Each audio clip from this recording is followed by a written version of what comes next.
Hello guys, welcome to this video.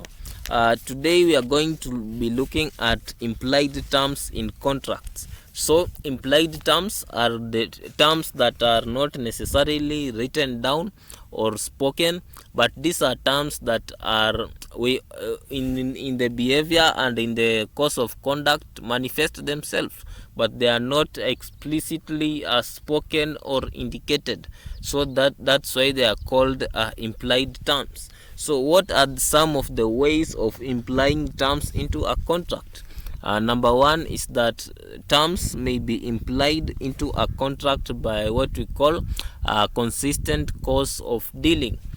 Consistent course of dealing, this refers to the way things are done in most circumstances and over time. So over time, the way we consistently deal with people, especially in business setting, may really be an implied term. You are expected to in the future to keep dealing in that manner. Secondly, there are terms that are implied by industry standards. Once industry standards have been established, it is an expectation that everyone will adhere to these standards no matter what.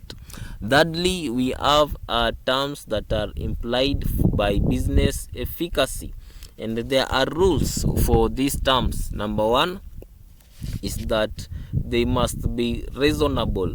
The terms that are implied for business efficacy must meet all the requirements of reason, so that they can be acceptable by the courts. The term must also be so obvious, and obvious means that people cannot make error about what is expected. It is very obvious that people just expect it. And also when we imply a term by business efficacy, these terms must be capable of clear expression. We also have to realize that if something cannot be expressed in words, that is something that is vague and ambiguous. So these implied terms for business efficacy must be capable of clear expression.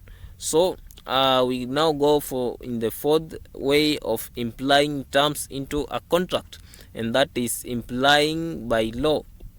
So there are things that you are expected to do as a lawful citizen in commercial agreements or contracts, or even in agreements that are not of commercial in nature. So we need to have the duty, the implied duty of good faith. You are expected to act in good faith and not to act in a malicious manner or in a manner that will cause damage to the community or the person that you are afterwards transacting business with. Thank you for watching this video. Like, share and subscribe.